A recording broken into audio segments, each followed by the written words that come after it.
तशी त्यावेळेला त्याने जाळपोळ केली, हल्ले केले, लोकांना आपलेसं करण्यासाठी समजावून सांगितलं.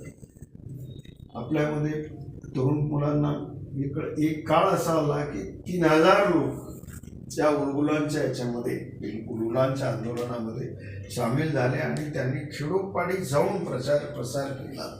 तेव्हा शासन हादरलं त्यावेळेला आणि त्यांना कळून चुकलं की आता आदिवासी जागा झालेला आहे, मुंडार जागा झालेला आहे आणि यापुढे इतक्या सहजपणे शोषण करता येणार नाही.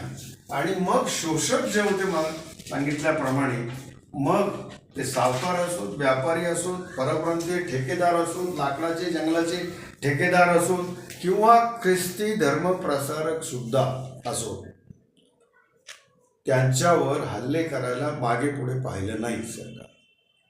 या मुंडाच्या उलगुलांच्या सदस्यांनी